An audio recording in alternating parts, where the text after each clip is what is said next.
Hello and welcome to Wild Soul Gatherings. I'm Dr. Sandra Marie and I'll be your host for Happy Hour for the Spiritually Curious. I'm very grateful for all you wild souls out there who've decided to join us today. I want to send a special thanks to each of you for taking time out of your day to join us and our guests as we talk about the many aspects of spirituality. To receive updates on our latest episodes, please subscribe and follow Happy Hour for the Spiritually Curious. A positive rating and comment is always appreciated. In the tradition of Happy Hour, cheers to some new insights, peace, revitalization, perhaps an aha moment that will positively influence your life.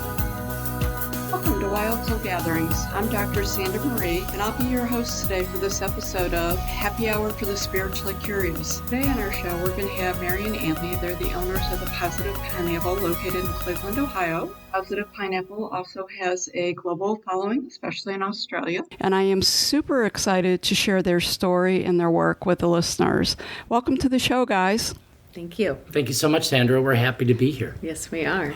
I wanted to talk about a little, I think it was over 2 years ago. You were both working mainstream jobs. Anthony, I believe that you've scaled down a bit. And Mary, you walked away from your job basically to go all in with the Positive Pineapple. So can you share with the listeners the circumstances that were going on in your life that sort of pulled you away from that 9-to-5 world and really put you on this current journey of trying to change the world and influence lives in a positive way? Yeah. Well, it started with us both going through some very severe health issues. And once we got through those issues, which we can talk a little bit deeper into, but once we got through those health issues, we started on this journey for ourselves just to find out different ways to take care of ourselves, more holistic ways. Through that, Tony and I have been together for almost 13 years now, and he always said we should figure out something to do together. We should figure out something to do where we work together. And you know, I had been in the car business 25 years, since I was 15 years old, and you know, my ego kept telling me it's all I knew how to do. I couldn't do anything else. It's funny because Dr. Joe Dispenza came into our lives through podcasts. And there were a few things that he said in one of his podcasts that just really clicked with me about that hamster wheel we're all stuck on, that cycle we're all stuck on every day, getting up and going to our jobs the same way, getting ready for work the same way. And I thought, wow, we are doing that. And I loved my job. I loved the industry. I loved the people. I loved the different things I got to do all the time. But I found myself sitting at my desk one day thinking, is this really what I want to do the rest of my life? And from there, I started doing Joe Dispenza meditations for about a week and a half. And I remember coming into the house and looking at him and saying, I'm ready to quit my job. And it was the first time in my whole life. I mean, I had no anxiety about it at all. Oh, wow. So between his meditations and the breath work we were doing and the cold water, I just was ready. We were lucky enough where we had an opportunity where I was able to do that and walk away from that every 9-to-5 everyday job. I did it, and when we created the Positive Pineapple, Tony said, you know, if we create this, then we have something we have to keep alive, and it's where we are. Mm-hmm. Yeah, it's wonderful. Well, awesome. I'm really excited to get into a little bit more about the Positive Pineapple and the work that you do. Tony, I understand that you are a 4th level Andean priest. Like, how did that all come about? And can you share a little bit about what that is and the great work you do with it? Mm-hmm. I'd love to. So yeah, I'm a Paqo Cuna. So that means basically priest people. This is a very ancient tradition of Peruvian shamanism. It predates the Inca Empire. The Paqo Cuna were considered the high priests of the Inca Empire. Okay. They were around in prehistoric times even, and up until the Inca writings and the things that we have of their traditions. In 1532, I believe, is when the Spanish came and they invaded Peru. And it was at that time almost all of the other shamanic traditions in Peru were overtaken by the Spaniards. And so a lot of them are of mixed tradition. So some of it's Spanish and Christian and mixed together. These Paqos live so high in the mountains, nobody even went up that high because they get altitude sickness. Nobody knew these people existed until somewhere in the 40s. And then by 1955, one of them was discovered accidentally by my teacher's teacher. And he discovered basically these people, rediscovered the Caro Indians, and so began to train with them. He went off into the mountains to see what their life was like, and right away he was totally enamored and blown away because these people aren't conditioned like we are. Like, they don't have the same ways that they were conditioned to understand reality as we do. So they're taught from the beginning that everything is living energy and everything is alive, just as alive and we are. So that's their mindset. So basically, it's, for me, the way it showed it to me, how spirit showed it to me, was basically understand that all of it's God. If you knew that everything was God, how would you treat everything around you? So that's kind of like the mindset they have. And so it's not like a fearful idea of a lot of our Western religions and things like that. So it's not a religion or anything. That's what people typically ask, is it a religion? No, it's just a belief system, and the primary belief system is basically all is one living energy. It's the understanding that everything is alive and equally alive. And then the second main point would be something we call Aini, which means divine reciprocity, which is basically put in what you want to get out, give what you get, treat others the way you want to be treated. All the same ideas as most other major philosophical and religious ideas go. So for me, it's kind of, in my tradition, they consider me a Kamaska because it happened to me naturally. So I didn't find this tradition, it found me. I started to develop the traits of a Paqo with my energy medicine coming online on its own through my self-healing. Because like how Mary said, we both had like really severe health issues. And mine was lung disease was the primary one. I had emphysema, like COPD. And it was to a point where I couldn't laugh or cry anymore. And it made me really depressed. Super deep suffering. It took me basically into what I consider the dark night of the soul. So I found myself the most depressed I've ever felt in my life, and it was in there where my first connections, I didn't know at the time what it was, but my first spiritual connections, they just show up sometimes as thoughts in our reality. It's because your thoughts are energy, and it can just show up as thoughts, and it's how spirit can communicate to us.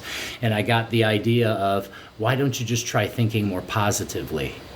And I thought at first, like, well, what does that mean? Because, I'm a realist. I see it how it is. I'm a smart guy. I can see how it all is. What does that mean? And then the next thought that injected itself, which was not of my thinking, I had no precognition of these things. It just popped into my head. Maybe you don't see it as it is. Maybe you see it as you are. And I was like, wait, what does that mean, as I am? So it started to go deeper and started to show me. I started to have these feelings and understandings, just like basically, it's like magic almost. The magical healing overcame me. And I started to just understand things in a whole different way. From there, that's what started developing me as the Paqo. As Paqos, this is kind of a natural standpoint for us to become basically radically acceptant. We accept reality as it is. Where basically the mindset would be, I accept each moment as if I've chosen it. This puts us in a state of creatorship of our reality. So that's another main thing about a belief system of a Paqo, being that kind of, where was I? So... It reminds me of the Yeah, go ahead. It reminds me of Joe Dispenza talks about living in the ever-present current moment. Yeah, I love Dr. Joe. We're connected to the same frequency. That's what it is. It's basically we're all channels, and we're capable of channeling the living energy, which one can call anything that perceives as divine. It could be God. I never tell. It's another thing. We don't disagree with any religions. However your belief system works is okay. It's totally fine how you see divinity. And it should be different for everyone, because then it's more special and unique to you instead of anything you're guided to do. Yeah, so the tradition found me. It started, my healing ability started coming. I started having this ability to be able to help people release pain, like almost instantly. I started being able to do this. Didn't know, had no training. None of those things ever happened with it. Nothing like that. And then a guy showed up in my reality, a good friend of mine and brother now. His name's Casey. And Casey showed up in my reality, and he is a Paqo. He was initiated into the priesthood about a year earlier. Very similar in energy and how we work and everything else. We're very different from most of the other Paqos. With kind of how the way we manipulate energy and can use energy. But it was just the right thing. This guy showed up, and I was already very energetically sensitive, and he helped me open up more. So like that's kind of how Paqos work. When we're around other ones, we get their energy and their downloads. So when I do work with people and everything, I always tell them I'm always grateful and thankful because everyone's my teacher, because I can pick up the frequency and the medicine in everyone. Even just sitting here with you doing this, I'm picking up through you. I can feel cycles of your energy moving, and I'm actually picking up like loving energies coming into my body, which is like a cellular download. Almost like all the trials and tribulations you've been through in your life create a certain frequency in your energy field. And when we're sensitive enough, and we all are, that's the thing I really am out here trying to teach people, is how powerful they really are. Help people empower themselves and tell them, listen, I wasn't always like this, but I'm telling, and I'm not done. Like we are like very limitless. I believe we're very limitless. It's awesome. I love the way that you spoke it. It's easy to understand and a great message. So, Mary, you talked about being early to the party and that you're growing quickly also. What is that like for you? Because I'm guessing it's a little bit different than what it is for Tony. Yeah, it is. You know, we're so lucky to have grown through this and gone through this awakening together. You know, it's not something that a lot of people do together. We're very grateful that we have each other through this. His expansion happened so quickly. It was wonderful to watch. And I just kind of was like tagging along in ways where he would start to experience something or get in what we call downloads from source. And he would explain it to me. And it was always just something that was like a deep remembrance inside of me. You know, I just would say, God, that makes total sense. You know, it wasn't like I was ever questioning anything. You know, these are things that I had experienced yet, you know. So through the breath work and training our nervous system, I started experiencing more and more through, you know, connecting to the energy. And it's been a wild ride. It's been a wild ride. I don't even know how to explain it. It's the most fulfilling thing that I've ever experienced, helping people connect to their energy. Because at first, you know, it was just, we were out here, we created the Positive Pineapple to teach people breath work and cold water and mindset. It evolved over time, over a short period of time, into something deeper, which was connecting people to their energy fields. Watching through that came healing and immense healing. Deep healing for people healing their childhood traumas and PTSD and anxiety and depression and insomnia. And I mean, the list just keeps going on and on. We started realizing early on there was a pattern and that everybody is traumatized.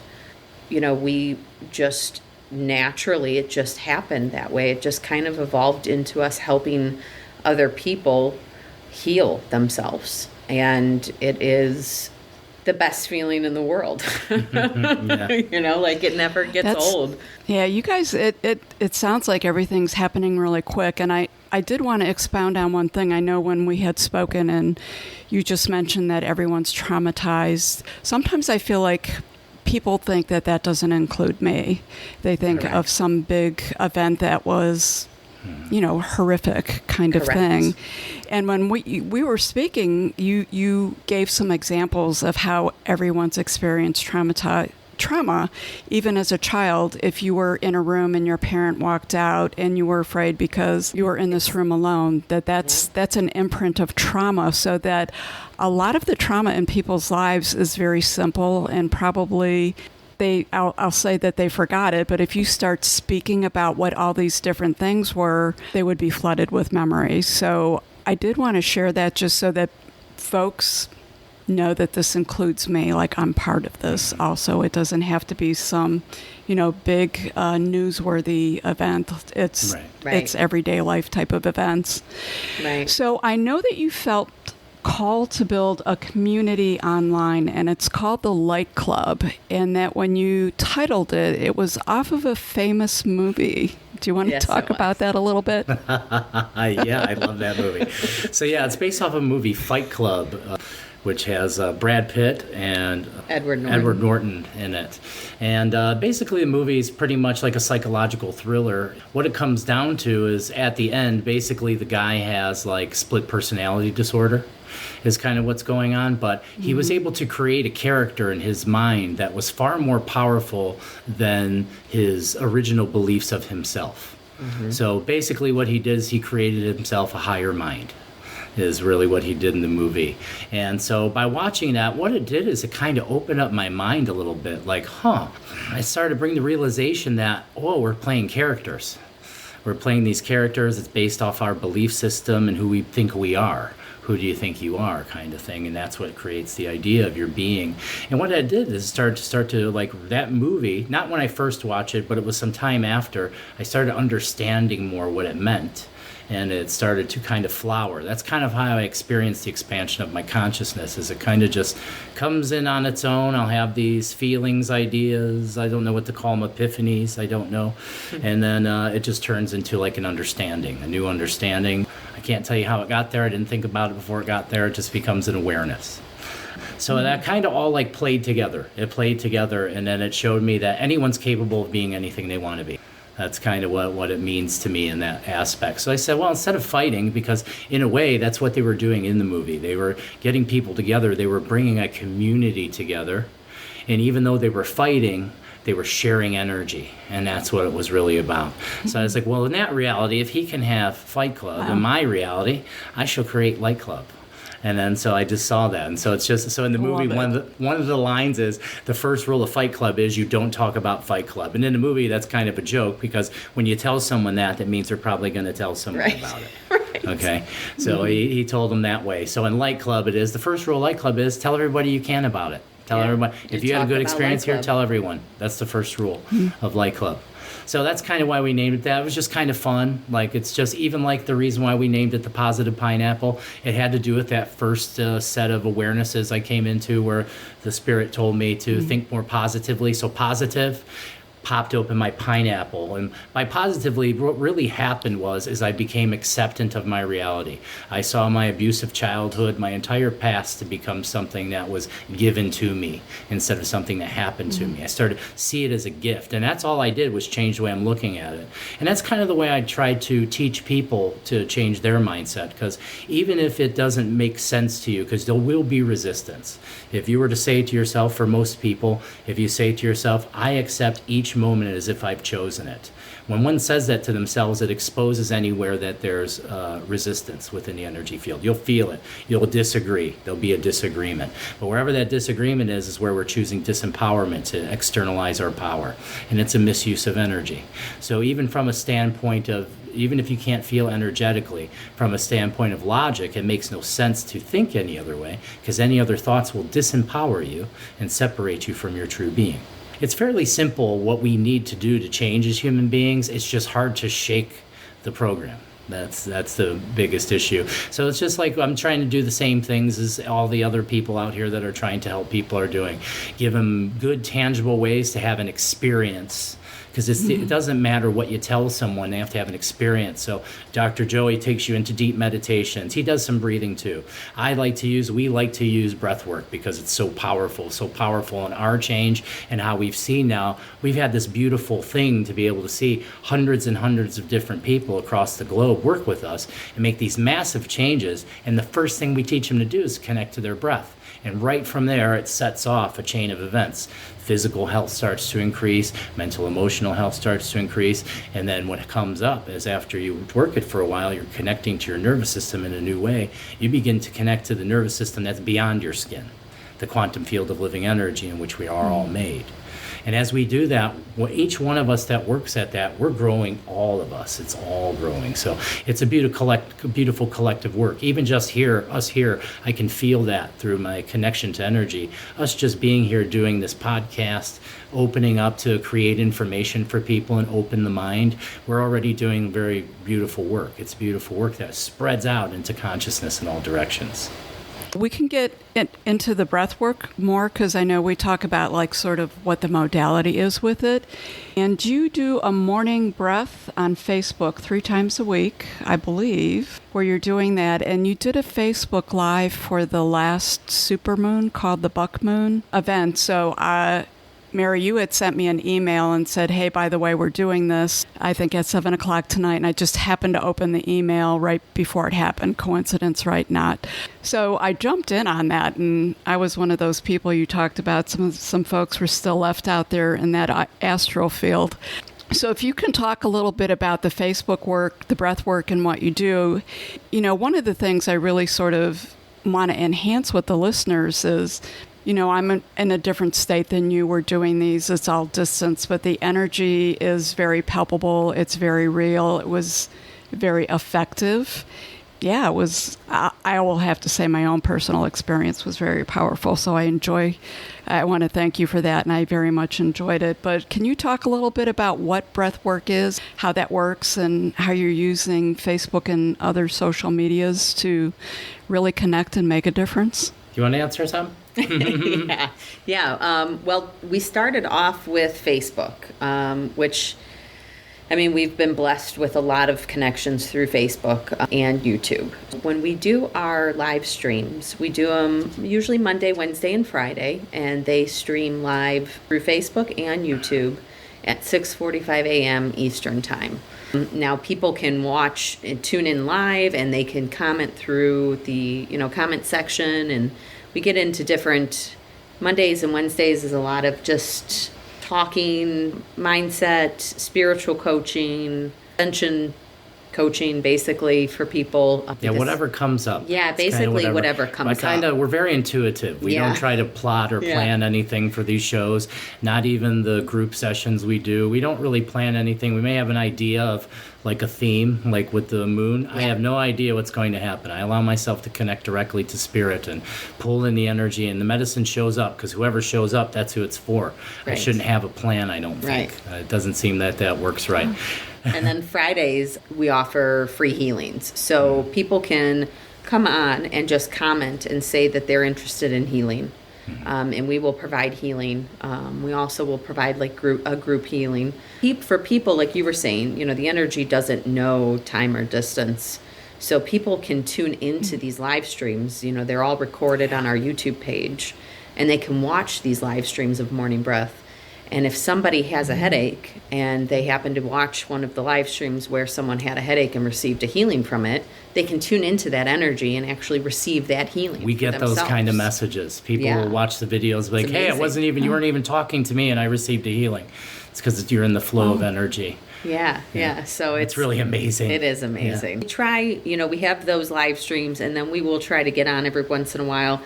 We were doing a lot more live streams in the evenings when we had a little bit more time. Now we've just been so busy. We haven't done a lot of them, and we jumped on for the full moon and thought this is probably a really good time to do one. We do want to continue doing them for like new moon ceremonies and full moon ceremonies coming up in the future. But Morning Breath is great. We have people that come in from Australia. Yeah. We have this whole group of people from Australia. Over there it's nighttime, so they kind of stay up late. I was just going to say, was it? Yeah.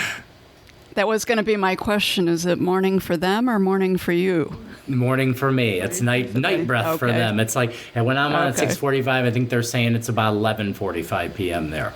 So they'll come on, and that's really fun. Oh, and then breath work. The reason why we teach breath work. So it was very instrumental first. It was kind of what Spirit showed me first to heal myself. And it was the most powerful thing I've ever encountered in my life to connect to my mind, my body, and my spirit. It's the primary thing in which really helped me to get here. I've done lots of other things, lots of other modalities and things also. I have like a pretty extensive wellness kind of schedule, including ice baths and things like that. So talk about the ice baths. Oh, I'd love to. You want to talk about a polar bear? You like them? We love them. Yeah. I love them. Well, going back to the breath work, we started doing the breath work. He started doing that breath work. Right off the bat, it was very challenging for him because he had lung disease. So he knew just to kind of take it slow and push himself as much as he could. And he started to feel things happening. I jumped on board right away, and in support of him, we'd sit there and do it at night together. And then I started realizing it was helping me with my anxiety.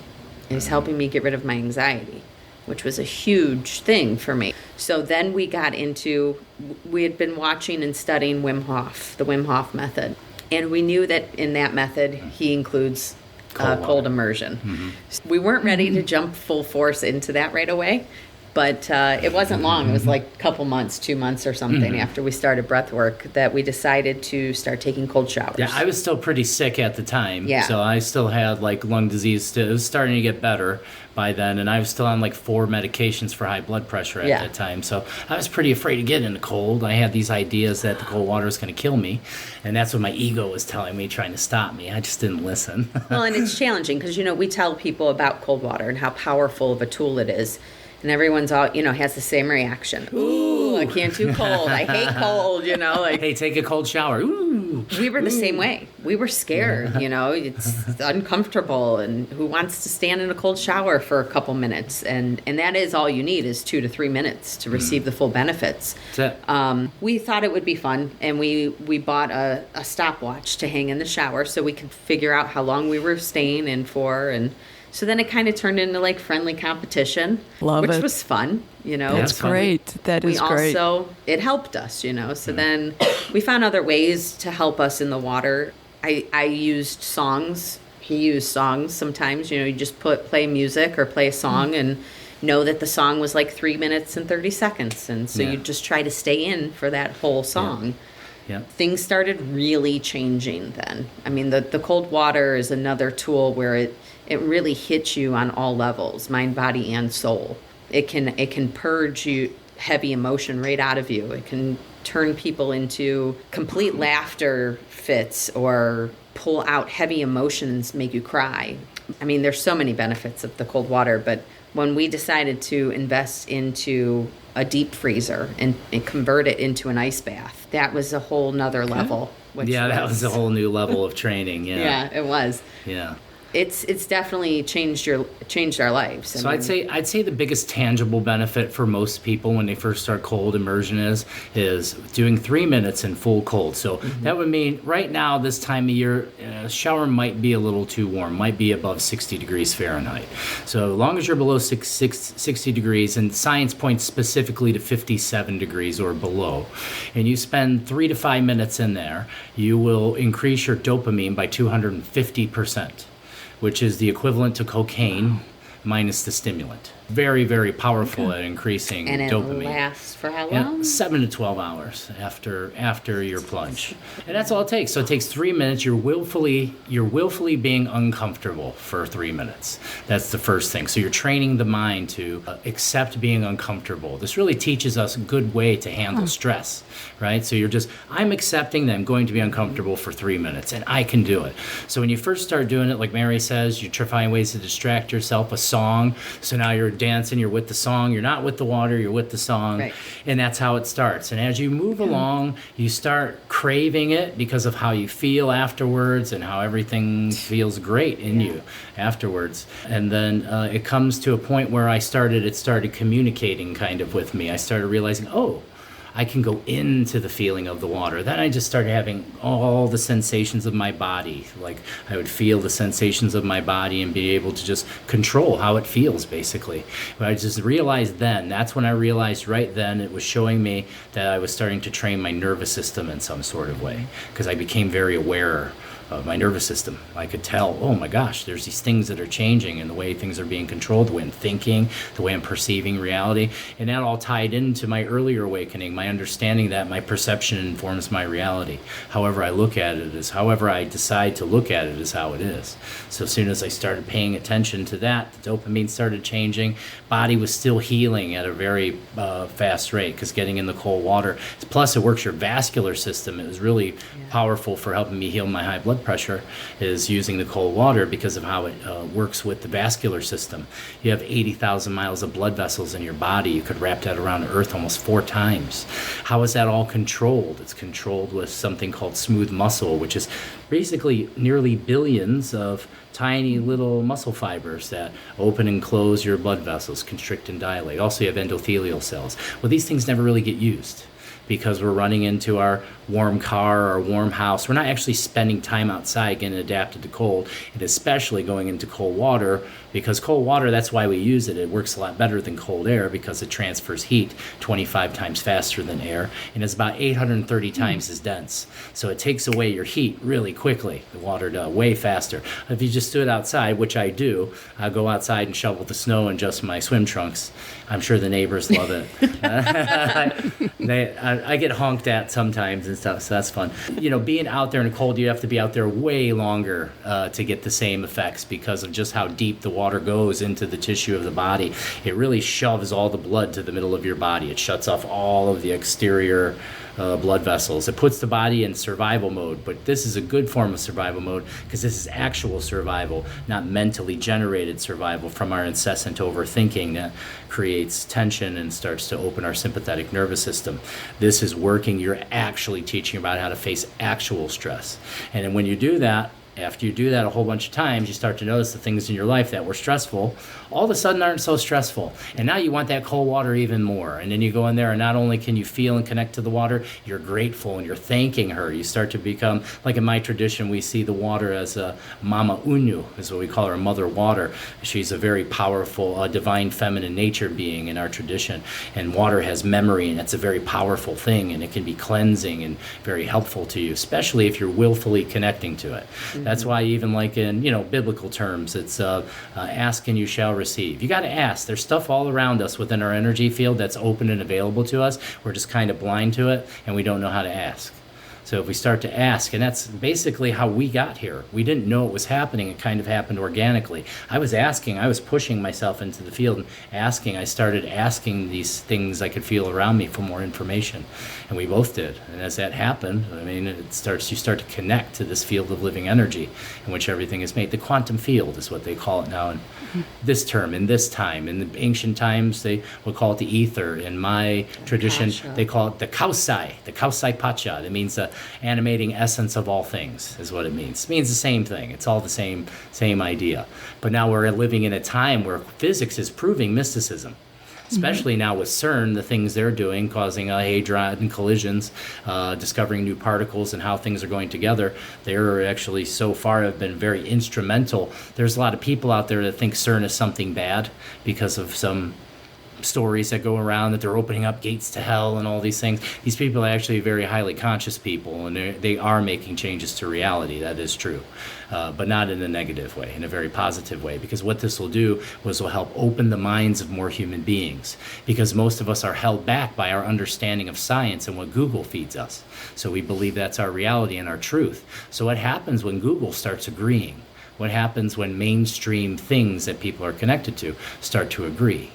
What will happen is this will cause an injection of light and a massive awakening, and that's where we're headed. That's what's a lot of us are experiencing, like ascension symptoms and stuff now, and that's just because the frequencies of ourselves and the earth are rising. And as that rises, the hucha, or heavy energy that's trapped within our energy field, is starting to vibrate, loose, and rise. This is basically the stuff we've been repressing.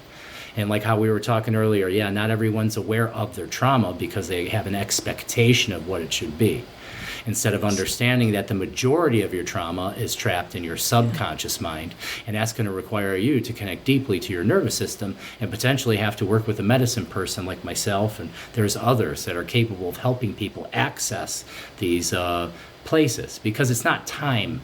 In the higher dimensional mindsets, we're aware that time is not real, that this is all just different frequencies of reality we experience. Yesterday was a different frequency. It's not gone, it still exists. You're just vibrating in a different realm. But you have the capability to go back into these places. So technically, time travel is very much true, but it's not time. We can't look at it as time. It's just a frequency, like a radio frequency. Incredible. You were talking, I just wanted to go, yeah, yay. It's like we've been waiting for this all to happen, and it continuing to happen. So Mary, I'm going to go backwards just a little bit, because you talked about anxiety, and Tony, you talked about ascension symptoms. For my perception, I feel like the anxiety seems to be increasing, both in my professional life, my personal life, honestly, just having random strangers stop and share with you. People seem like there's just a lot of anxiety, and in some ways it's more paralyzing than maybe it was in the past. I listen and I talk and I read, and however that intuitive information comes to me, it has been my sense that a lot of this intense anxiety is because the energy levels on the earth plane have just been increasing.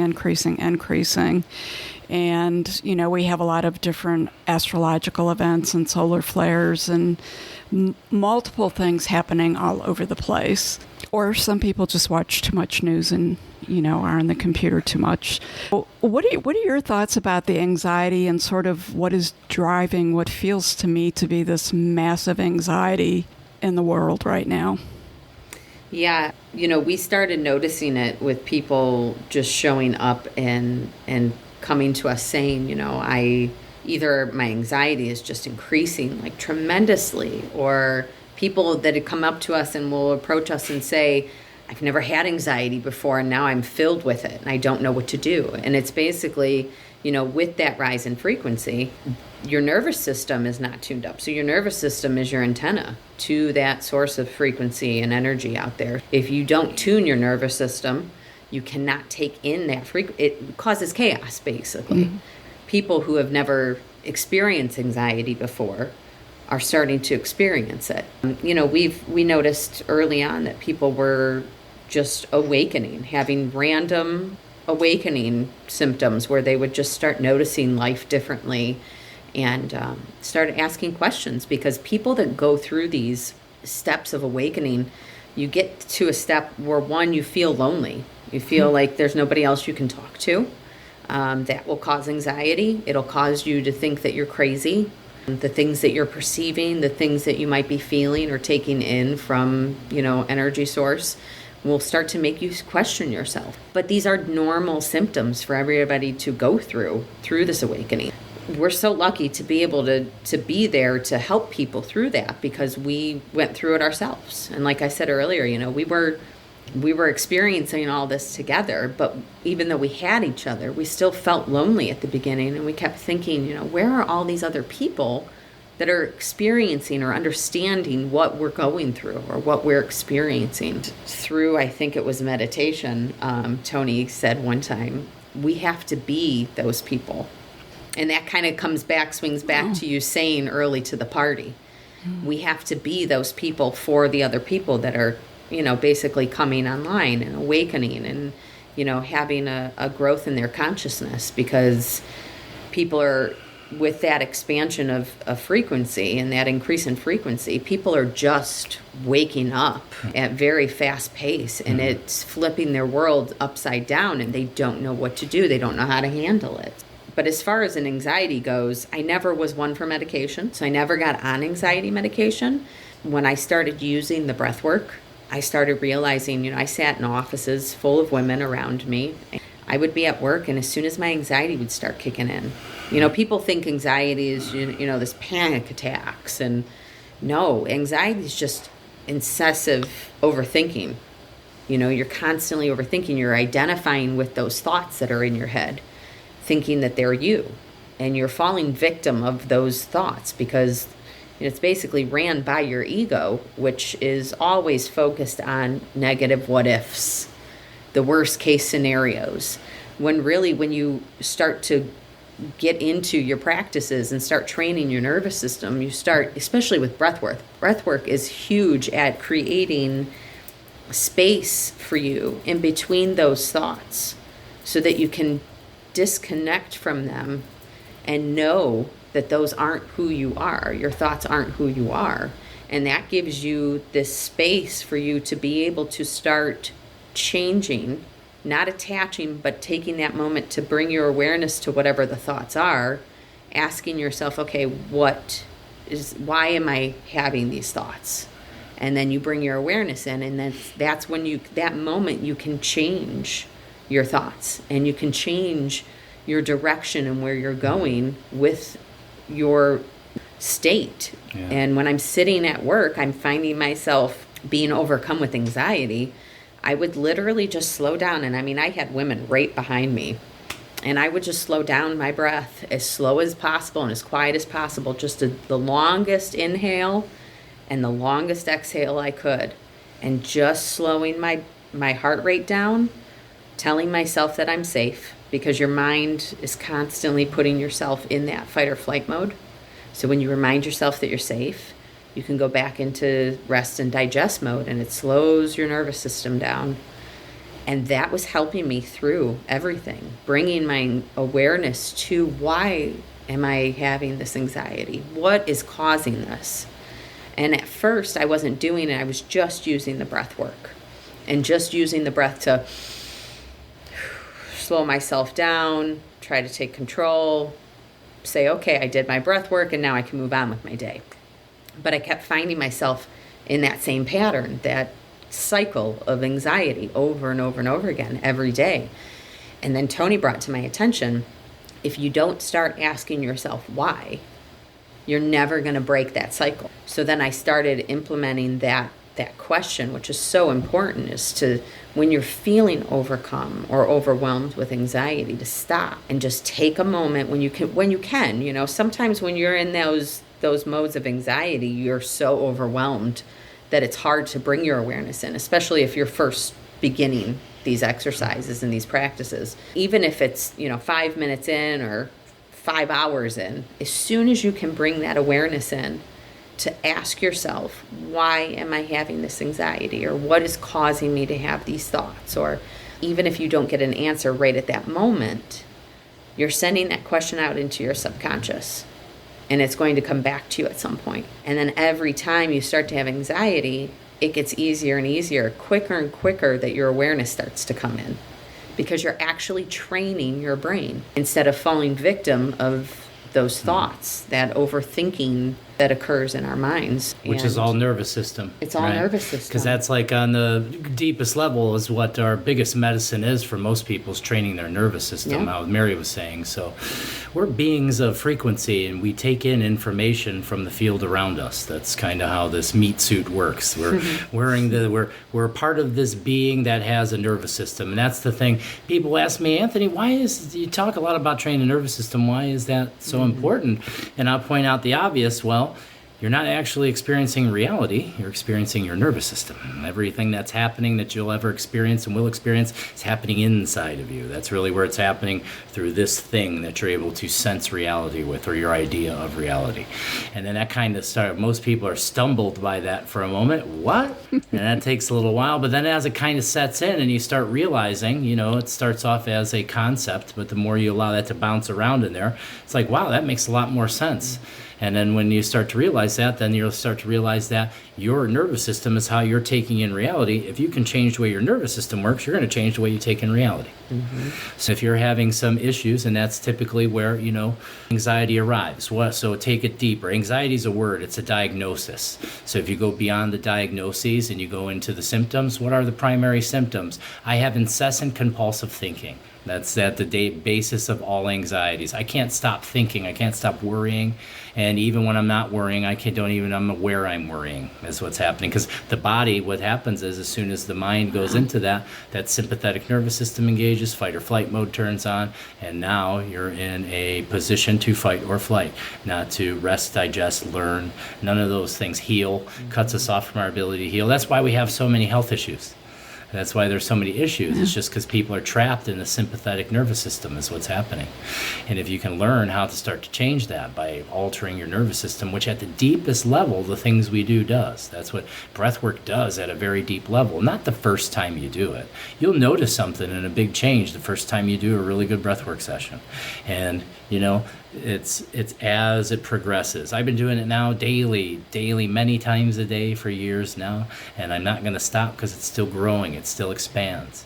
In the beginning, it's funny. It fluctuates. It's hard to get your mind under control. The mind wanders while you're trying to breathe. It's because it's a form of meditation. This is how we find our way out. You have to be still. You have to bring stillness into the body. Even in biblical terms, be still and know that I am God. That's what this all means, because there's a lot of paradigms in religion that point to consciousness is what it is. You have to be still, because if you keep moving and doing and doing and doing, you're never going to be still. So what does the body do? It's a very intelligent system. It's going to hobble you. It's going to make you sick. It's going to do what it did to me. It's going to beat the crap out of you until you basically surrender. That's why I said, oh, okay, I see I'm causing this with my thinking and my decisions. And you're able to start to back out of kind of anything's possible. We've seen some things that are just, I can't put any other word besides amazing or miraculous. I really can't say any other thing. It's up to each individual how it turns out and what happens, but the things we see, like we had a client today, and to watch her, to help her go back into her childhood, take some stuff apart, some things in her current marriage, and bring some light and information and understanding into some of the things and choices she may be making. To have this person so full of joy afterwards that my body's vibrating, and it feels so good and funny, and she starts laughing, and we start laughing because it's infectious. And we're just like, wow, and it felt so good. It made me cry a little. It was amazing. Yeah. So to just see what's possible for other human beings motivates me like nothing else to try to continue to. And then that big thing is teaching people. It's something easy, okay? I want to teach people how to breathe at the first point. If you'll do nothing else, I can promise you, everyone I've ever met, I've never met anyone that stuck with it that hasn't had some massive change. There's been a lot of people that started to have a change, felt so good they forgot about the practice, and then fell off. And then they're wondering, oh, my life was doing so good. Now I'm being challenged. There's something wrong. Well, no, the challenges are normal. And if you're in your practice, it's going to be very helpful to you to overcome that hump. We got to have them. Challenges are inevitable. That's how this place works. People think that, I have a lot of people that are misguided that think if I raise myself spiritually, I'll no longer be challenged. I got news for you. You're going to have challenges like you ain't never felt before because you couldn't before. As we go up, as we ascend in frequency, we spiral and we revisit these things. And a lot of us, what happens is we end up stumbling over our ego because something will pop up that I've already healed that. I've already forgiven that. And I've already, and now some of these people will come to me and like, I don't understand what's going on. I'll be like, okay, let me feel around and ask you some questions. Like, all right, well, it looks like you're going to have to do some inner child healing. And they're, I've already done all my inner child healing. I did that X amount of time ago and everything. And I just let them vent for a few minutes. And then I kind of tell them, like, well, listen, that's great and everything, but you've never been here before. And like, oh, you're in a whole new place now. So what you're going to have to do is throw that away. Your resistance is showing you where you need to go. The resistance always shows us where we need to go. Just like how I was mentioning that quote earlier. I accept each moment as if I've chosen it. Wherever that resistance pops up in your body, it's showing you where you're not free. It's showing you where you're holding heavy energy in your body. And when we learn how to take out that heavy energy, just like how I try to teach people in our videos and things we do, connecting to energy. If you can start to do that, even if it's just conceptual when you first do it, like not everyone feels it right away. Some people do, some people don't. But the thing is your intent. And if you intend for it to do it, after time, you start to connect. It starts to open up. It's just like, I make it like when you first started drinking out of a cup. They didn't just hand you a cup and you drank from it. You just poured it all over yourself. You had to learn. You didn't just get up and walk. You had to learn. This is the same thing. Connecting to our energetic field and our true essence is something that takes some effort. It takes some will and want to get in there. Because there's also a lot of people that think, oh, I just sit here and wait for things to happen. Well, you can, but I guarantee you the suffering will be harder. That's the thing. You don't have to. It doesn't have to be that hard. You can. But there's things you can do to help yourself. But only the people that are ready to help themselves are the ones that are always going to show up. The ones that are there, because otherwise than that, for most people, what we're doing is scary. It makes them afraid because it's outside of the conditioned mind. It's outside of the conditioned belief system. So it's pretty common, and there's no judgment for these people. I've actually had people come and work with me, and I'm very clairsentient. I can feel a lot.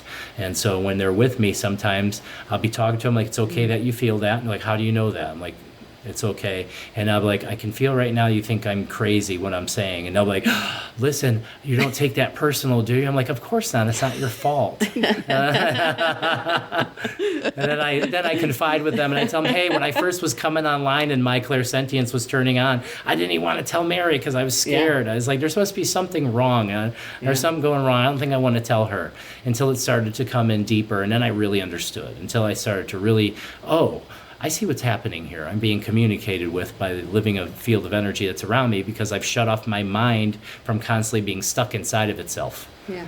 That's all we need to do. It sounds so simple, but it's so hard at the same time. It always makes me laugh because it's kind of like the story of Buddha when they were asking him, Buddha, how do you become enlightened? And he just laughs. Ha ha! It's too easy. It's too easy. I can't tell you. It's too easy. It's so easy. All you have to do is let go. Yeah. It's so funny.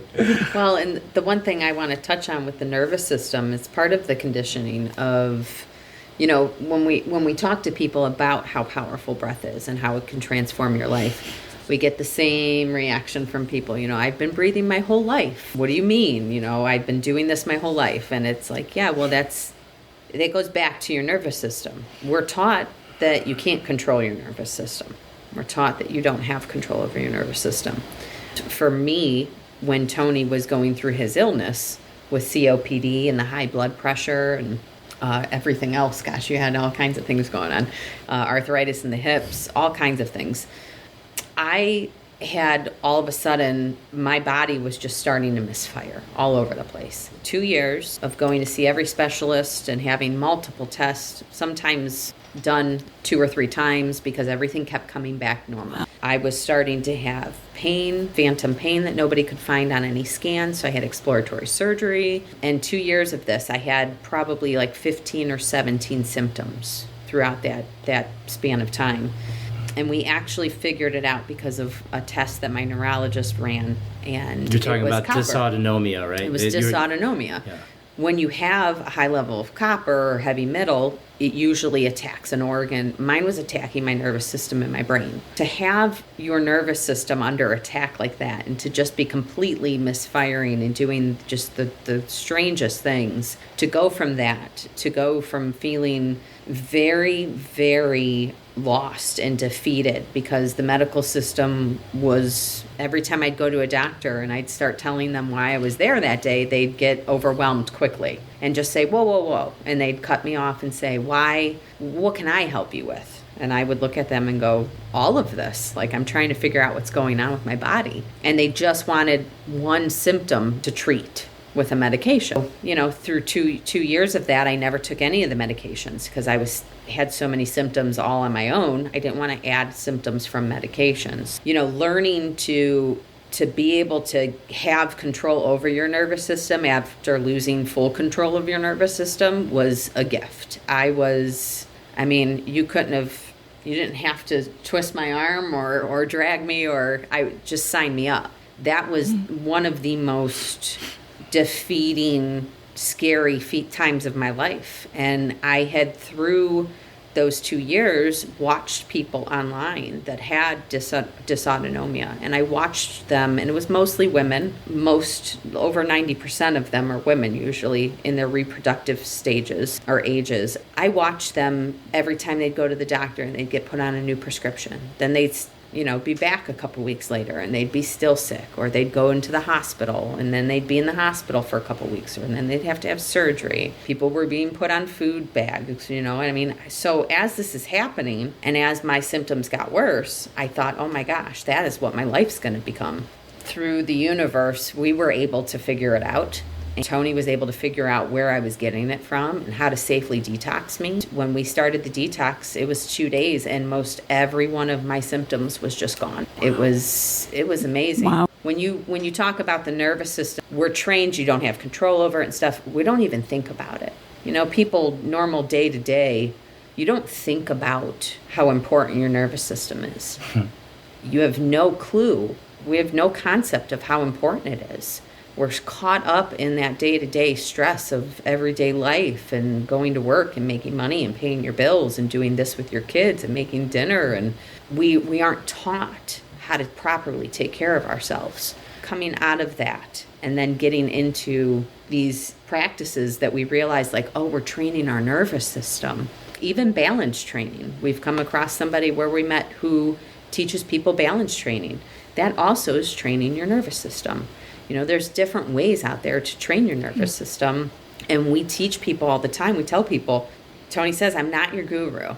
I'm not here for you to follow me forever. We're here to teach you a very important tool so that you can help heal yourself and then go out there, and through your healing, you're going to be able to help heal other people. And that is what this is all about, helping people realize that we are all capable of healing ourselves and connecting to ourselves on a level that we're pretty much unaware of. And yeah, it is scary for a lot of people, but the more and more through our experience with this, people that were frightened by it at first are starting to watching the comments of people in our live streams and on our posts, and these people sharing their experiences of how much their life has changed. And so those people that were really scared of it are now curious about it. Sometimes it just takes people to go through a certain amount of suffering before they'll open their eyes to trying to help themselves more. And we're here. Oh, that's for really everybody. Beautiful. You know what? There's so many people who feel like they have no control, or they feel hopeless. And the beauty of this is it's not, and you're giving them the vehicle and the path to walk down and do it. Right. Wow, thank you. What a great gift. The other thing I wanted to ask about was energy sensitive people. I've heard that term a lot more about some people are just becoming more energy sensitive, and it makes more sense as I talk to people and things that are happening within myself as we're getting these new senses. I consider them, we're moving beyond our 5 senses. Can you talk a little bit about energy sensitive people and sort of how to manage that? Because I think that sometimes there are folks, or it could be any of us, myself included, probably manage them in not healthy ways because they become intense or uncomfortable. Yeah. All right. So energy sensitivity, what I usually do is I take people into the awareness of it's even there. And where this typically starts is, and why we see so many people with high levels of anxiety, is because what anxiety actually is happening is, like I said, it's incessant thinking, but you're not generating your thoughts. Your thoughts are frequencies of energy outside of your body. And however you vibrate, you call these thoughts out of space into where you're at. This is why, nothing can be hidden in the psychic realms. That's why psychics can see things because they're not inside, they're outside. They're within this. This is the container. This is the living energy. It's just we've been taught of just this physical body, this idea of everything from the skin is me and everything on the outside of my skin is not me. So it creates an idea of separation. But it's usually that the anxiety itself or the incessant thinking itself is directly connected to being energy sensitive. So you're actually reading the wave energy within the field. And so what's happened is now in this time, as energy frequencies rising, it's making the energy being begin to rise. So what will naturally try to happen is it will try to purge anything that's resistance, any kinks in the hose per se. So it'll try to find that, and that will push and it'll cause pressure, because a lot of this is repressed information or trauma, basically, that we've pushed down, because we do that. We have tons of it. All of us have tons and tons of it. Even if we've been healing for a long time, I still have plenty. There's still plenty here. Suitcases. It's an overpacked suitcase of trauma. So you can pull some stuff out and begin to close the suitcase, but you're still walking with the suitcase. And over time, you have to slowly unpack. And it's going to become apparent to you as you go through the work. It doesn't happen all at once. If it happened all at once, you'd totally go crazy. That's what would happen. It would overload your nervous system, and probably something insane would happen. So, for me, it turned on for me really fast because I was working my nervous system very hard in a certain way and opened myself to this, to open itself to come into me. I understand how it all works and how it starts to work with people with that energy. So that sensitivity is something that we have to learn to be friends with. So that means becoming radically acceptant of one's reality. That means when whatever it is that shows up and causes the trigger, to see the trigger as your teacher, changing the way you're perceiving your reality. And it just takes some effort. It just takes some time, and you have to stick with it. And the hardest part is the ego doubles up on itself. You're doing the best you can. You forget who you are, because that's how this works here. We're a species of amnesia. I don't care how awakened you are, how far along you think you are, you're still going to have attachments to the ego from time to time. No one in this dimension is ego-less. Not here. You won't vibrate here in this reality anymore. So anyone that tries to even tell you that is misleading you. There's different levels of awareness, and there's different layers of being, but no one is free. That's not where it's at. So that's good to know. Yeah, right. So what we can do, so basically what's happening is that the nervous system is an antenna. That's what it is. If we stripped you of all of your skin, muscles, all that stuff, and left just your nervous system, it would look pretty much just like your form, is what it would be. And it's just a bunch of electrical circuits connected together that come together, and pieces of the gut and the brain, the lungs, and up into the brain. Like, so it all connects there. And that's why, like in, Buddhist cultures, they have us connect to chakras. They have us connect, and these are basically, they see them in that tradition as spinning wheels, and there are 7 of them. And what they basically align with is your primary energy centers of your body. And in on all other indigenous and old traditions, it's the same way. In my traditions, we call them nawis, and for us, there's 5 instead of 7. But I like to look at it and help people understand it more in like a modern English way, and I call the vertical column of energy, because that's how I perceive it. To me, that's what it is. It's this vertical column of energy that connects from my tailbone, goes up. I can feel all 33 of my vertebrae, comes together, 12 cranial nerves come together, bottleneck up into this trunk. This is like the tree, and coming up, root system, trunk, tree of life. And that starts to open into your brain. And then what we can do is help that energy sensitivity and what's happening by using that breath. By using that breath and using your diaphragm, you're pushing blood, lymph, and cerebrospinal fluid, nutrition, energy up into your brain. And there's even new studies out now that show that cognitive decline diseases such as Alzheimer's, dementia, and Parkinson's can be stopped and or reversed if using diaphragmatic breathing. So that's pretty far out. I think that should be something that should be a headline, if you ask me, to have these things. Yeah. But it makes sense to how it works, because you start using that diaphragm, it starts pumping stuff up, because most of us have an inverted breathing pattern. I see this with more than 9 out of 10 people we work with. And everybody can test this for themselves. Anybody watching, if you want to know you have an inverted breathing pattern, just do this. Release all of your air. And then what you do is once you're empty, you breathe in deep as you can and big as you can. And then you pay attention to where did you fill up at. Release your air. Where did it fill up at? For most of you, it filled up above the diaphragm. It was all chest and shoulders. Diaphragm usually goes in. Yeah, so usually we suck the tummy in and the shoulders grow. So that's your sign of your inverted breathing pattern. So that shows you right there that you're spending most of your life and most of your time in a sympathetic nervous system state. That means that you're in a fight or flight mode most of the time because you've trained the body to be that way. So what happens is we begin to train and use that diaphragm. It's massaging the vagus nerve. The vagus means wandering, the wandering nerve. It connects to the majority of the organ systems in the body, the roof of your mouth and other things. And it connects this gut-brain. And most of us have heard about the gut-brain connection or relationship that happens. And that's about the vagus nerve. The vagus nerve communicates 80% from the stomach up and only 20% from the head down. Most of us are very much crippled, whereas for the vertical energy coming up that way, the ascending and descending. And that's what causes all of our stress and dysregulation, our inability to breathe, heart rates even off, illnesses, cardiovascular disease starts this way, because when you start to condition the vagus nerve, and there's other ways that you can do it, just breathwork's a very powerful way to connect to it.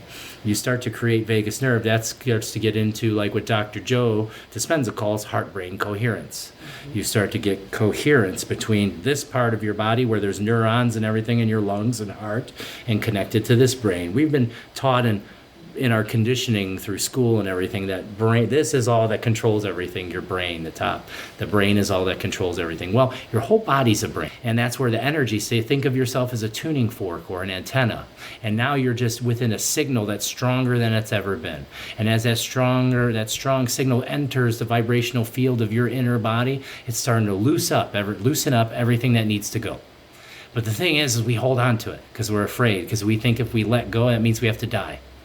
And the truth is part of you does have to die, not physically, mentally. Part of the mind has to die in allowance for the new mind to be grown. The idea of ourselves. Right. So it is a giving, it's a sacrifice. And this takes me into, I have a very close relationship, even though I'm not a Christian, I have a very close relationship with Jesus, Yeshua.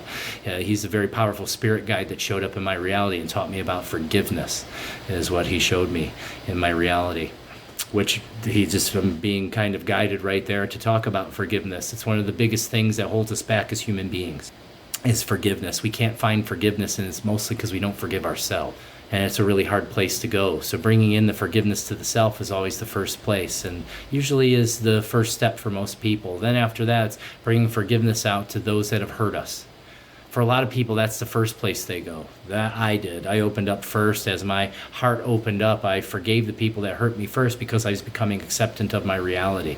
Then I didn't realize that's when Yeshua, Jesus, the energy of Jesus showed up in my reality and started having my thoughts changing and saying, hey, how can I be more forgiving, and what would it take? And it kind of just started to unfold and show me. Then you have to be forgiving for yourself. And then the highest one is forgiveness to all that choose to hurt other people. That was the hardest one for me because my conditioned mind believed that it's okay to kill someone that hurts other people because that's the world we live in.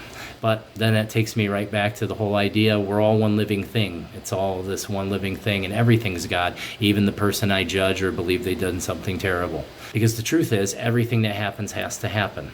That's the hardest part we have as human beings, is accepting that we're the creator.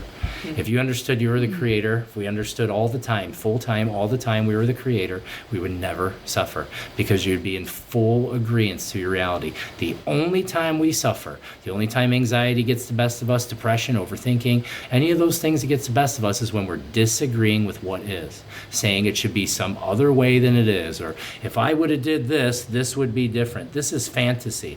This is not something you can do. To me, it blows my mind that we've trained ourselves and never questioned that, hey, that's psychotic for me to continue to keep disempowering myself, keep externalizing my power, just from a standpoint of logic, not even spirituality. Just from, oh man, why would I do that? It's because everyone else is doing it. That's why. So that's where it comes down to. And that's one of my favorite things, is to bring people into that awareness of, I accept each moment as if I've chosen it. Because that's a very powerful statement to make. And again, anywhere you feel resistance, when you say that to yourself, go into that. The symptoms are messengers. So even when we have anxiety and we have attacks and we're having these symptoms, our first reaction is to run away. How do I make the symptoms go away? You get a headache. What do? You run for the aspirin. Okay? I teach people all over the world now how to relieve headaches, and it's not magic. All I do is teach them to start paying attention to it, because it's a piece of your energy field and it needs your love. Nothing separate from you. You're not going to separate yourself from it. You're going to take the aspirin, and all it's going to do is change your frequency of what's happening, and it's going to come back later. You didn't really change anything, what's happened. So when our symptoms show up, whatever it is, you have a pain in your back, you have a symptom, you have a diagnosis of, you have a spinal issue, a knee issue, a shoulder issue, over and over, I keep seeing people all over the world do it. They start slowing down and sitting with it. Don't try to run from it. Don't try to make it some other way. Don't try to create a mindset where it should be different than it is. Be fully acceptant of it, and then start giving it love. And gratitude is generally where I have most people start, because the truth is, most humans, when you tell them to generate a frequency of love, when you're very sensitive like I am, I can see what happens. A lot of us generate frequencies of false love, of an idea of romantic love or love for our children. Those things, TV love, earth love. Real love is a frequency that doesn't have characteristics like that. It's the highest vibration one can feel. It's nearly ecstatic. It's a beautiful ecstasy. And a lot of us feel it. You've probably felt it. Some people call it blissed out. Oh, I feel so amazed, the blissed out. That's love. That's what that is. It's just hard for us to turn that on organically. So what I usually have people do is go at the next highest frequency, and that's gratitude. And that's another place we can take our minds to bring ourselves into our acceptance of reality, bring ourselves out of fear, because that's all that anxiety is. It's fear. It's thoughts that are creating a fear response in the body. That's what's happening. So it can take us out of our condition of fear and then change things. We can start to change things drastically just with a little bit of effort aiming into these things. And as far as energy sensitive people go, one of the biggest things that we see people doing, and people are taught to do this, is shield. Yeah. A lot of people say, that they're empaths and okay. Other people's, negative energy, they're absorbing it. So I'd like you to touch on that. Well, that's kind of a controversial topic. That could get some people a little riled up, but it's just because it's very helpful for people to realize that it is that you have full control over that, and you, by you saying that other people's energy, you're absorbing it, you're giving your power away, basically. to, you have the power where that it's not other people. It's our own unhealed parts of us that are that vibrate through those exchanges. Yeah, it's just a misinterpretation. So it's the ego creating separation. Whenever it creates separation, it's a lie. Whenever there's you versus me, whenever it's your energy is infiltrating my energy.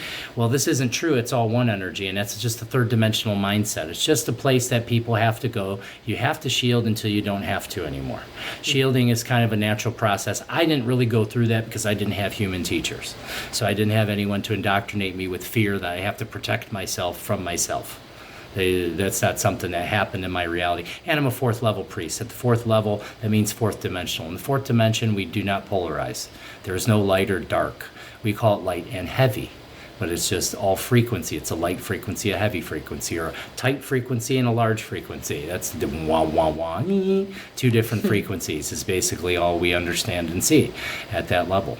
So there is no polarization. So basically when people are shielding, because that happens out, we have these ideas, you'll see people, spiritual teachers talking of spiritual vampires and all these things. That is leading us into more of like a call to religion. It's leading you into fear. It's leading you into separation and fear.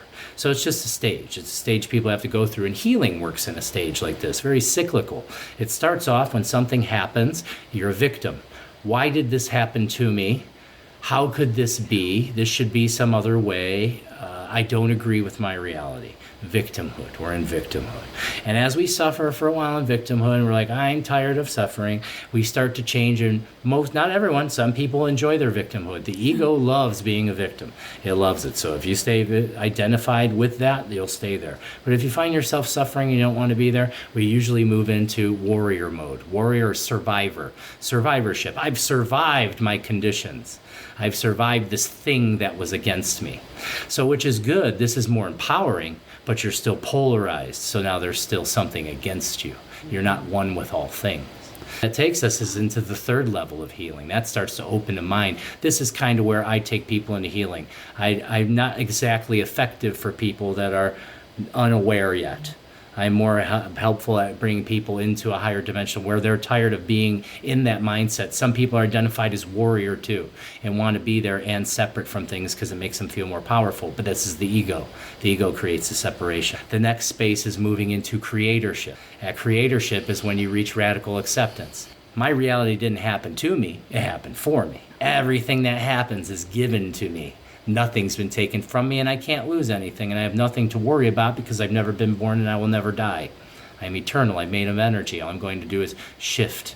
That's all that's going to happen. I've been doing it. And that starts off as just an awareness or a thinking. And then as you get deeper into your breath work, deeper into your meditations, deeper into connecting into who you really are, this becomes an experience. And that's where it really begins to become wisdom. Because everything else, I can tell you everything. I can tell you everything I know. But these are just words, and that's knowledge. I can give you the knowledge. But the second place I'm always going to take you is I'm going to challenge you to get into your breath, to get cold, to balance your body, to exercise, to eat well, to fast, to sleep right. I'm going to try to help you get into a state where you can vibrate really high, and then you can start to evolve. You can start to change and move. And that's there, right?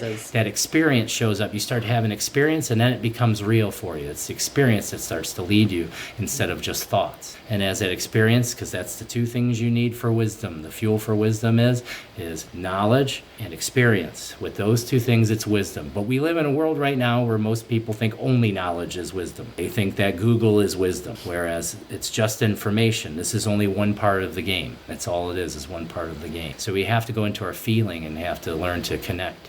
And for most of us, especially if we're anxious, which all of us are, I don't care who you are, almost everybody has some form of anxiety. I still do. There's times where the mind takes over. It's just very short. It's very short-lived. I may not have any reactions or anything.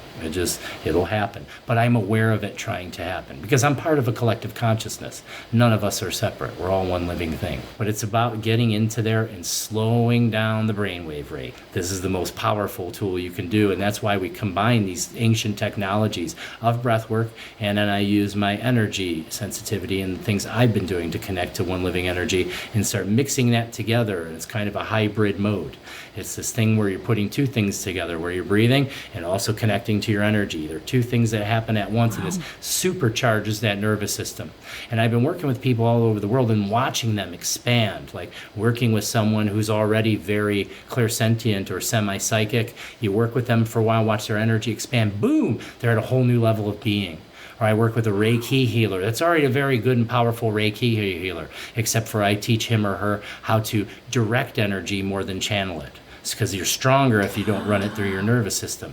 It's just they're not taught that. If you learn how to channel outside of you, direct instead of channel, you can be 3 times as effective or powerful, if not more, maybe infinitely. I just only can perceive that far current. But when I help someone do that, that takes them from Reiki to some new type of healing is what it is. They're outside of their realm of Reiki. They're now moving energy in a new way, creating more change, facilitating more healing, moving out into the world. It's just, breath is life. That's how it was kind of taught to me. That's kind of how Spirit showed me, kind of also what Wim Hof taught me. Wim Hof was a very powerful teacher for both of us in the beginning and everything.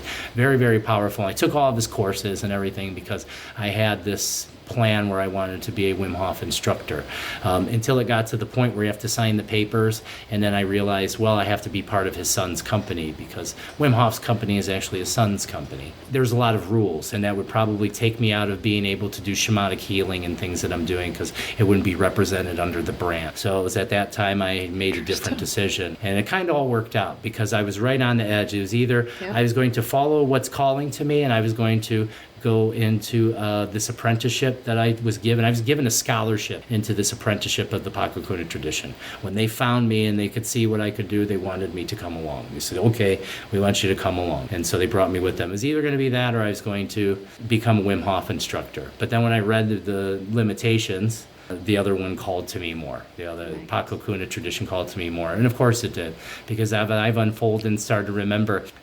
A lot of us can remember our past lives now, and I can remember all of them. So most of them. And I've been this 5 times. So this is my 5th time being a Paqo in various different reality. I'm just right where I'm supposed to be, I guess. Yeah, I would say so. I'm going to go with mind officially blown. I love it. Seriously, you have shared just amazing information. Like, would you guys be open to just doing a little bit of the breath work so that the listeners can actually get a sense of what it feels like? Absolutely. So I'm trying to think of how I want to speak it. You know, you've said what you've had to say with the breath work, but I think sometimes when you do it and you feel it, it makes it more tangible. That's the word I was thinking of. Experience. Experience. Mm-hmm. Just what you just got through talking about. How cool is that? Yeah, sure. I'd love to. Experience. So breathwork's, it's something you want to do. You don't want to be this kind of breathing anyways. The kind that I do for most people, you don't want to be driving or sitting in a pool or anywhere where if you potentially were to lose consciousness or temporarily lose consciousness, there could be a problem. Now, it's very rare that happens, but it has happened. It can happen.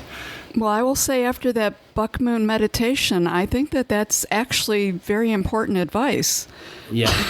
Yeah, that was very powerful. It was very powerful. We were in that. That was kind of a deeper. We're just going to do like a basic kind of breathing here. That was kind of more a shamanic breath. So when we open up sacred space energetically and everything, it's a little even more intense. But yeah, I understand completely. And Mary, she channels a lot, so she'll kind of go into a theta brainwave rate, sometimes delta, and she's not really here, but she is, just in a different way. It's very powerful. Okay, so you just want to be supported where you're sitting or laying. Make sure you're really supported. And you want to relax. You want to relax your neck and shoulders.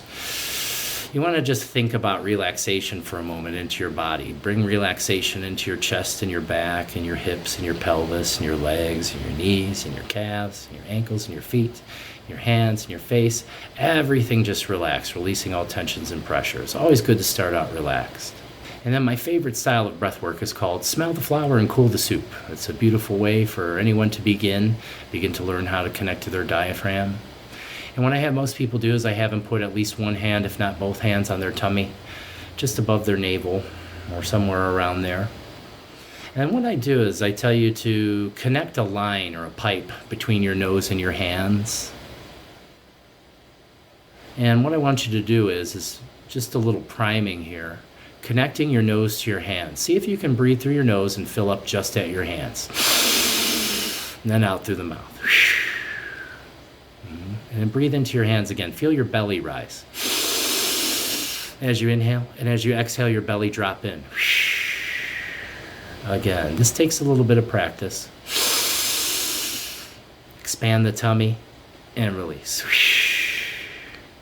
Expand the tummy and release. 2 more like this. Expand the tummy. And 1 more. And you're just going to relax for a moment. And for some of you, it is really new for you, right there you're already maybe starting to feel some vibration or lightheadedness. And that's okay. You're just starting to use your lungs in a new way. Don't be worried about the sensations. You want to feel the sensations of your body. If it gets a little too intense, I always recommend you lay down. But don't stop breathing. If you can, just keep going. Breathe through whatever shows up. Anything that shows up. And for some people, even emotion may show up. And that's okay. Knowing that's okay. So now, you're going to use your mind, and you're going to use your disciplined imagination, your mind's eye, however you want to picture, envision, visualize a beautiful flower, the most beautiful flower you've ever seen. And really look at this flower and admire its beauty, and bring it closer to your face and see its texture. Sense it, feel it. And as you bring it closer to your nose, you're going to take in a deep breath and smell that flower. Smell that flower into your belly.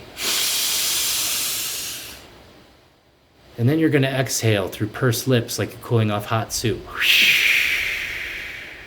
And then again, inhale into the belly, smelling the flower.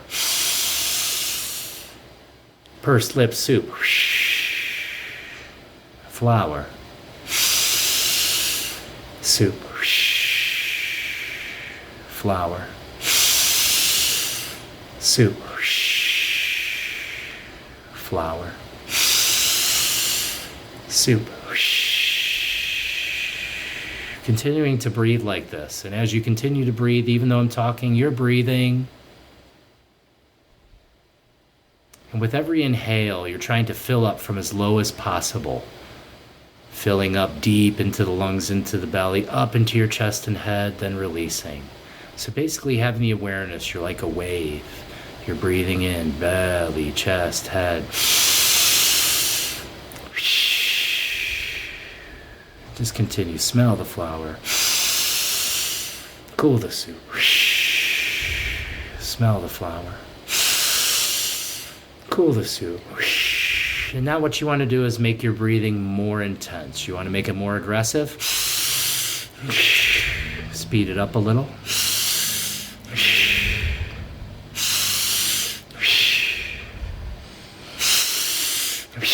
And you just continue breathing, pumping that energy through your belly up into your head. You may start to feel a little slight change in temperature in your body, some tingling, some vibration. That's all beautiful. This is you connecting to your living energy. You're just going to give it a few more breaths, really giving it all you got, expanding your lungs bigger than they should fit in your chest. How big can you inhale?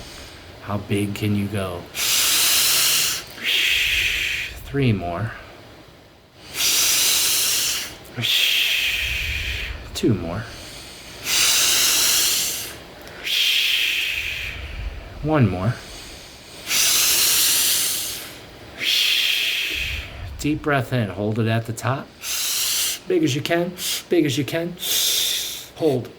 Begin to squeeze now from the muscles of your seat and perineum as you hold your breath. Squeeze there. And as if you're a tube of toothpaste or a ketchup packet, draw upwards, squeezing into your tummy, into your solar plexus, your chest, your upper chest, your collarbones, your throat, your tongue in contact with the roof of your mouth, pushing up into the center of your head. And now out to your scalp. Squeeze. 3, 2, 1, release. And then you just relax and allow the energy to soften and expand around you. A lot of us will feel things, tinglies. I usually can see or sense these butterfly energies that show up around us. They're nature beings, and they love us, because when we breathe, we're connecting to also an ancient form of energy.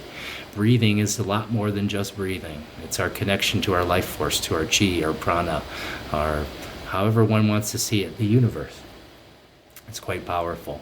So that would consist of 1 round. And what I normally would do is I would tell people to do 3 rounds at least. And with every round, you would feel yourself get a little lighter, a little lighter. And then sometimes I have people take themselves into self-healing. I'll tell them to use their breath and direct it into their body wherever it needs love, wherever you think that you need some healing, or if it feels heavy, stuck, or stagnant, you can breathe into it and use the light to break it up. You can use that light that you're breathing in, because air is light. You're filling yourself up with light. You can bring it with your awareness and will. It's physically impossible for you to breathe actual air into your foot, but you could feel it going into your foot. And that's something we'll try right here. I want to see how I'm being called Sandra, that maybe this will be something that will change some sort of awareness for you. I want you to bring your awareness to both of your feet. I want you to feel both of your feet and the vibration at your feet. What I want you to do is just connecting with the sensation of your feet there. And what I want you to do is take in deep breath. And that deep breath, I want you to imagine that you're breathing into your feet. You're expanding light into your feet. And just continue. Breathe again. That's it.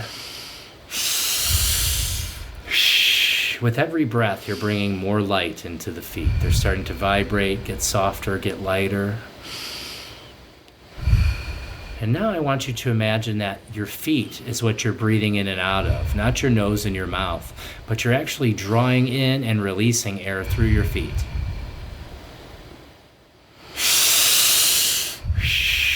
Feel all that relaxation coming in, that vibrational feeling. This is spiritual energy. You're connecting with your feet to the earth right now. Pachamama, she's here to assist. Just do a few more breaths. Big full breaths into your feet. 2 more. Last one. Big breath in, hold this one. Breathe into your feet.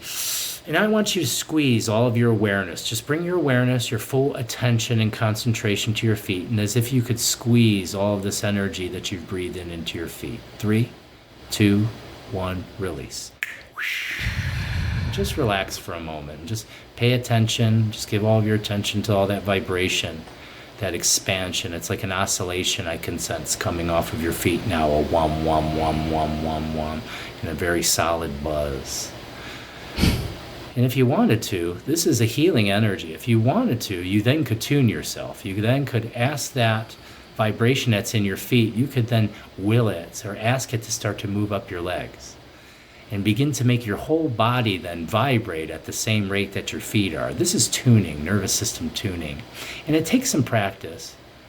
But once you're buzzing really nice, you can usually pull that up, and then that beautiful vibration you feel in your feet right now, it can begin to overtake your entire body. And it's a soft, loving, very calming kind of nature energy that comes into us. And then you just kind of trance there for a few minutes and just feel it. And then when you're ready to break free, I usually have people taking a deep breath. And then they release it. And you can come back to center. That was beautiful. Thank you for doing that. I'm very sensitive to these things, so I could feel that through you. It's very beautiful. Well, thank you. It was beautiful. I fell into the microphone there for a second. Oh, really? That is truly such a gift. Thank you so much. My pleasure. And I'm super grateful that the listeners are going to experience this too. I was just getting a sense of like I really have this desire for them to feel that this is real. Right. I guess is where I was going with it. Yeah. So it was very real for me, for sure. It's exciting for us every time there's somebody new to breathwork that has never experienced before, because it's unlike anything else. You know, they experience all kinds of different things. They'll see colors or perceive different visuals of people or journeys or birds or mountains or just so many different experiences. So like at Light Club or our in-person community events that we do like that, we open the floor at the end of the event and we welcome people to share their experience or ask questions. But it's always fun to have first timers because they don't know what to expect. And we tell people, don't come in with expectations. Yeah. Plus, my feet feel separate from my body right now. Yeah. So, because I come along with you when I was doing it. So when we were doing the exercise, so that feels really cool. So Thank you so much. Thank you. Thank you. So as we finish up here, what thoughts would each of you like to leave with the listeners? The first thing that comes through is anything is possible. If you really want to change your life in any short way, you're going to have to really start removing thoughts of impossibility from the mind, because that's really what holds us back, is when someone finds out or hears about what we do and it's not something they're familiar with or it's happened, the first reaction typically is well, that's impossible. And the first thing I'll point out is everything is impossible until it's done. And then the next thing I'll point out is a very nice mindset that I always try to follow, is that the only impossibility that exists is the impossibility that I agree to. That's very helpful for me. That's always very helpful whenever my mind tries to derail me or tell me something. That's impossible. What do you mean? Nothing's impossible. Yeah. I love that. From my own experience, one of the biggest things that sticks with me is to seek discomfort. When we feel uncomfortable in any way, we usually try to run to comfort. But our growth comes through discomfort. Beautiful, beautiful experiences of growth come from discomfort. Between seeking discomfort, stepping out of your comfort zone, stepping out of those boxes of conditioning, trying things that you've never tried before. And always my favorite one is lead with love. Mm-hmm. Nice. That's beautiful. Our listeners out there, can you share with them ways that they can get a hold of you, get onto your social media, different projects that you have out there? How can the listeners connect with you? I'm still a little bit in like la la land here. That's totally okay. Me too. The first place that would be the best place to visit would probably be our website. Visit us at thepositivepineapple.org. It's really easy, positivepineapple.org. And you can go on there, and we have a direct link to YouTube there with a beginner's video, because that's always what everybody wants to know. What are you doing? Well, when you work with us, the primary thing I'm going to teach you and all people when they first start is how to breathe. Breathing is A1. That's the first thing we do to take control of our being. That's usually a lot of questions is when we do hook up Anthony and we have a private session. That's a common question. What does a private session look like? And then so my typical answer is, well, I don't know. It depends on what you bring, because I'm an intuitive, so I don't have like a method in which I typically do things. I know that we're going to talk, and I know that we're going to breathe. I know that we're going to connect to energy. I have no idea what medicines are going to come through. So I'm capable of all kinds of things. I do soul retrievals, entity removals, all kinds of different types of shamanic energy medicine. So whatever usually comes forward is what shows up in that situation. But you'll still have people, they want to show up and they have a list of things that they want to do, and usually as they tell them, I let them tell me the list, and I take the list out of their hands and I put it over here, and then we go into the thing. I was like, and I help them understand that expectations is not where you want to be. You don't want to have any expectations. That in itself will stop you or slow down energy. Yeah, so visiting us at the website's perfect. Mary built the website, which she did a really nice job, and it's really beautiful. I have no idea how to do that stuff, so she did awesome, and we love it. And then you can see there, we have all kinds of the events and stuff are listed on there. Booking appointments. It's all pretty much centralized to the website. You can get to our Facebook page, our Instagram page, and our meetup page, all from the website. So it's a good place for people to start. YouTube is awesome. YouTube also you can get to from there. That is a big thing. If you want to subscribe and turn on the notifications for the YouTube channel, you'll be notified of any time we go live. Yeah, because we do those free live streams. Like Mary said, tomorrow I'll be doing that as well. Tomorrow at 6:45 we'll be on. That's our main live stream that we do. It's called Morning Breath. We come on 6:45 Eastern Daylight Time right now. And I get on, and usually what I do is I do some breathing. Mary usually joins me, not always. I do some breathing, and then the floor is open. People, they bring in questions. Maybe they have something going on in their life, and they have a question, a spiritual question, or somebody has something going on. Those are typical days.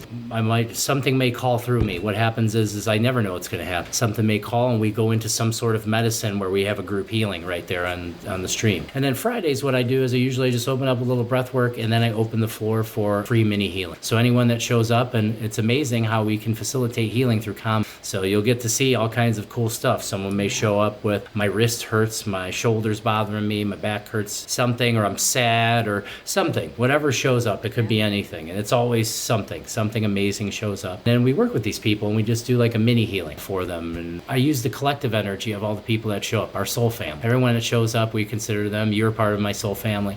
The soul family that shows up, we're able to channel our energies together. It's one of my jobs as a Paqo. I have this ability to reorganize energy that's around me. And that even means energy coming off of other people. I can help reorganize it. And if we can reorganize it, I'm teaching your energy field and then it knows how to do it itself. I don't have to be there all the time. You don't need me. I'm not a guru. That's not what it is. I'm just an ascension guide. I just guide. If I can guide you, then you got it, and then the medicine and energy is yours. But we come together really strong in those collective moments. And I think you kind of experienced that in Light Club when we come together and have like a collective experience, how powerful that can be, even though like the mind will be like, oh, well, this isn't live. But most people will tell you when they do the work with us, and especially in the private sessions that we do that are virtual, they'll be like, whoa, that was really amazing. That's not like what I expected. Or even in those mini healings, the ones we did last Friday, 2 of the people I did healings for, they pretty much went into a trance state. The one girl slept for 3 hours. The other girl said she slept for 10 afterwards and messaged me and said, well, there was nothing mini about that healing,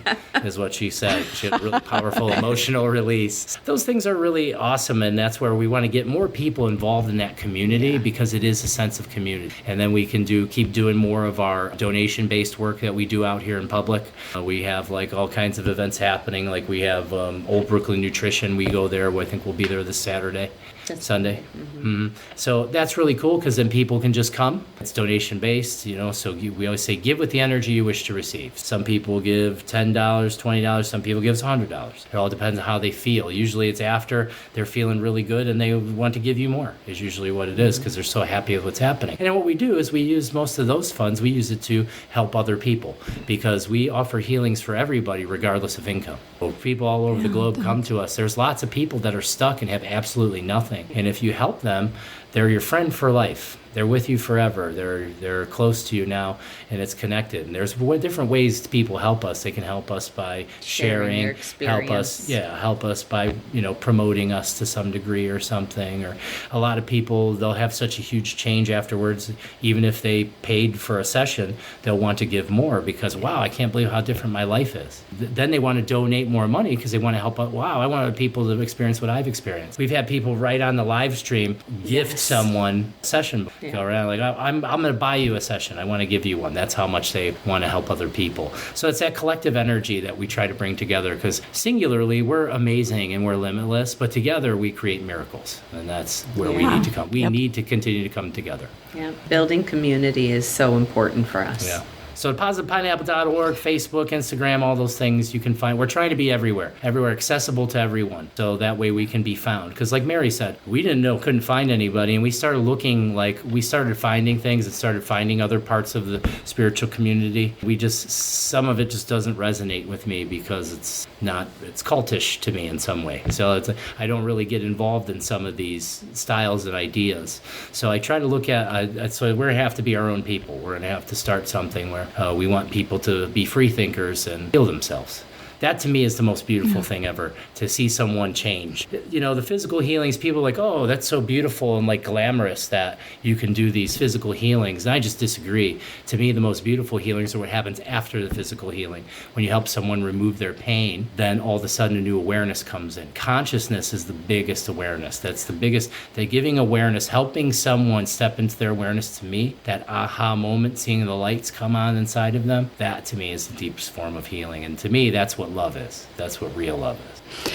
I love it. I'm going to share a little story. I'm doing this Wild Soul Gathering.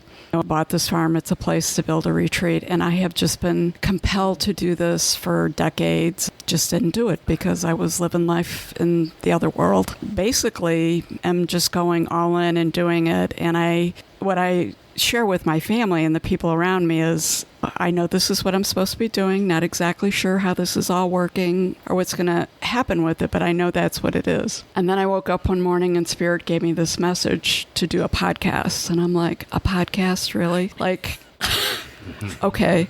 I have learned my lesson over the years that when I'm given messages, it's easier just to not fight it, just do it. So I'm like, okay, a podcast. Well, actually, my daughter did some podcasts. Perhaps she would be willing to help me out. So then it was this happy hour for the spiritually curious. Okay, not really sure what I'm doing with this, but it honestly seems to be taking this life of its own that is a little bit different than this wild soul gathering. But when you talk about outcomes, like people will ask you, and I'm like, there is no outcome. For me, the purpose of happy hour for the spiritually curious is just that. I think there's a lot of people who are curious, a lot of people who are awakening, a lot of people who are looking for the whatever it is, and you can't Google it. You're searching, and it's so hard to find it.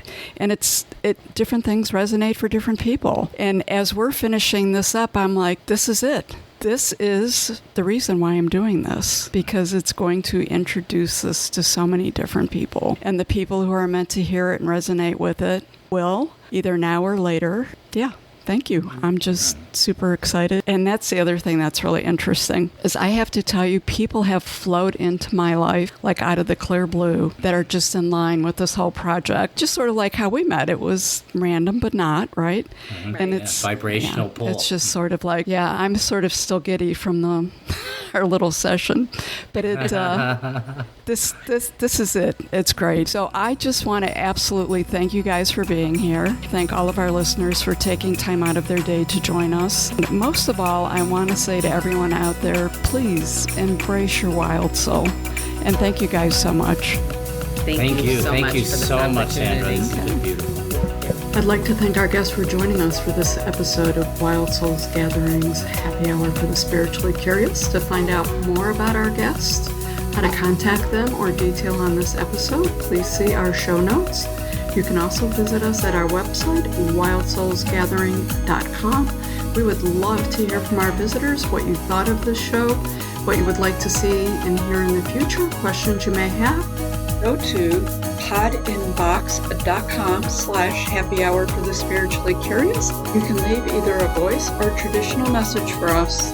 This is your host, Dr. Sandra Marie, sending each of you peace and love.